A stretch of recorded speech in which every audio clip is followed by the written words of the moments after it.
هي الخاصه ضربنا من التجربات وما ادراك ما الضربه وازاي كاين الضربه باش محتاط من فنانات وفنانين ما غاديش نتكلم على الدوام ما غاديش نتكلم على يعني التاريخ ديال هذا. اليوم وزاره الشباب الثقافه والتواصل مع الجهات ديال الدار البيضاء 16 وقعت اتفاقيه مهمه جدا في واللي التحدي الاول ديالها اولا هو التنسيق.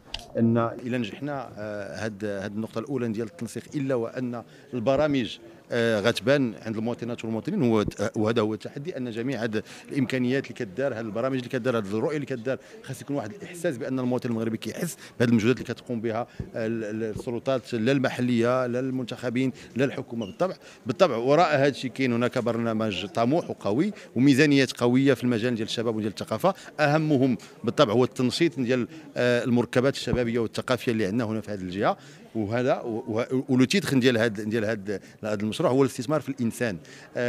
كاين هناك بنايات للاسف هنا وهناك نرى ملاحظات من طرف المواطنات والمواطنين ومن طرفكم انتم كصحفيات وصحفيين ان واحد دار الشباب مسدوده، دار الثقافه مسدوده. اليوم التحدي هو هذا، ويكون امكانيات باش ننشطوا هذه المجالات ويكونوا برامج اللي كيتجاوبوا مع الاشكاليات ديال الشباب، ويكونوا واحد البرامج اللي كيتجاوبوا حتى مع متطلبات ديال المواطنات والمواطنين في المجال ديال الثقافه. وهنا كنتكلم كذلك على الدور او المجال الجديد اللي غنقدروا نعطيو للفنانات والفنانين باش نوصلوا للتحدي الاخر اللي هو الصناعه الثقافيه او المفهوم ديال الاقتصاد الثقافي اللي غيخلينا نخلقوا فرص شغل جديده، يخلينا هادشي ديما كنتكلم عليه معكم اخواتي الاخوان، انتم عارفين ان يولي واحد ليكو سيستيم ثقافي.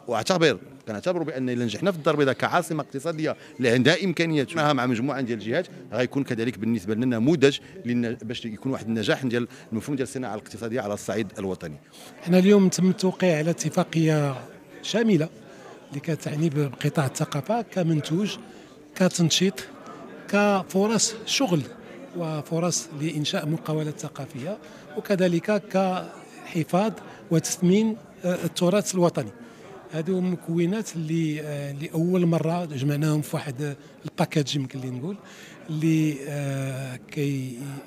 يغطي مده ديال 6 سنوات بتكلفه ديال 680 مليون ديال الدرهم، فهذه سابقه واللي الهدف منه هو اساسا الشخص المواطن والمواطنه المغربيه وبالخصوص الشباب.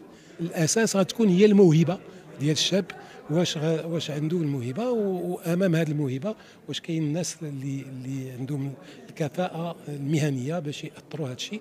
حنا الاطار وجدناه، الامكانيات وجدناها، وسائل التتبع وجدناها، والفاعلين غيواكبونا في هذا الشيء، خاصه منهم اللي عرفوا واحد البدايه النجاح او اللي ناجحين بغينا نوسعوا رقعه التدخل ديالهم على صعيد الجهه. وشكرا.